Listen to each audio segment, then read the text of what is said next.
Hello friends, আসসালামু আলাইকুম। Thumbnail এবং টাইটেল দেখে অবশ্যই বুঝে গেছেন ভিডিওটা কি নিয়ে হতে চলেছে। তাহলে আর দেরি কেন, চলুন ভিডিওর মূল অংশে যাওয়া যাক। তার আগে আরেকটি কথা, আপনি যদি এই চ্যানেলে নতুন হয়ে থাকেন তো চ্যানেলটা সাবস্ক্রাইব করে আমাদের পাশে থাকবেন এবং ভিডিওটা শেষ পর্যন্ত দেখতে থাকুন। লাইক করতে কিন্তু ভুলবেন না।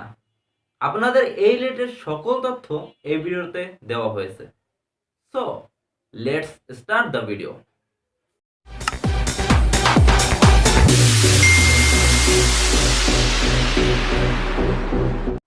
ইন্ট্রোর পরে চলে আসলাম সরাসরি ফোনের হোম স্ক্রিনে। তো এখানে একটা অ্যাপ দেখতে পারতেছেন, পিক্সেল ল্যাব। এটা আপনারা প্লে স্টোরে গিয়ে সার্চ দিলেই কিন্তু পেয়ে যাবেন। তো আপনারা এটা ডাউনলোড করে নেবেন। তারপরে ওপেন করার পরে এরকমের আসবে। তো এখানে একটা লেখা আছে, এখানে ডিলিট অপশনে ক্লিক করে এটাকে ওকে করে দেবেন। তারপর আপনাদের এখানে যে থ্রি ডট দেখতে পাচ্ছেন, এখানে ক্লিক করে ছবির মাপটা কিন্তু অবশ্যই নিতে হবে। তো ইমেজ সাইজ এখানে আপনারা ক্লিক করে দেবেন। যে কোনো চাকরির অ্যাপ্লাইয়ের জন্য কিন্তু মাপ প্রয়োজন 300:300। তো আমি 300 হাইট ও 300 বসে ওকেতে ক্লিক করে দেব। তারপরে এখানে এখন আমার ছবিটাকে নিয়ে আসতে হবে। তার জন্য তীর চিহ্নের মাথায় যে প্লাস চিহ্ন, এখানে আপনারা ক্লিক করে দেবেন। ফ্রম গ্যালারি, তো গ্যালারি থেকে ছবি নিয়ে আসবো। তাই এখানে আসার পরে থ্রি ডট দেখতে পাচ্ছেন, এখান থেকে কিন্তু চাইলে অ্যালবামে গিয়ে আপনাদের পছন্দের ছবি যেখানে রেখেছেন সেখান থেকে খুঁজে নিয়ে আসতে পারেন। তো আমি ছবিটা এখান থেকেই নেব, তাই আমি এখানে ক্লিক করে দিলাম। তো এখান থেকে আমি একটা ছবি ক্লিক করে নেব। তো আপনারা বলতে পারেন, ভাই আপনার তো ব্যাকগ্রাউন্ড চেঞ্জ করা।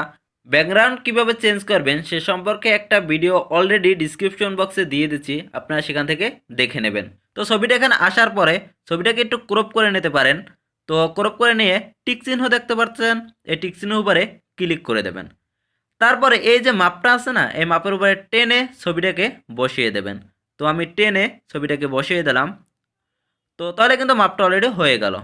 তারপরে এটাকে সেভ করার জন্য উপরে তীর চিহ্নের ওখানে ক্লিক করে সেভ অ্যাজ ইমেজ এখানে ক্লিক করে দেবেন। তারপর সেভ টু গ্যালারি, তো সেভ টু গ্যালারিতে ক্লিক করে দেবো। অলরেডি কিন্তু সেভ হয়ে গেল। তারপরে আপনাদের সিগনেচারের জন্য আপনারা সেই থ্রি ডটে গিয়ে ইমেজের সাইজটাকে করে দেবেন 300, হাইট করে দেবেন 80। তো এখানে যদি হাইটটা 80 করে ওকে করে সিগনেচারটাকে নিয়ে এসে সেমভাবে কাজ করে নেবেন, তাহলে কিন্তু সেটাও হয়ে গেল। ধন্যবাদ সবাই।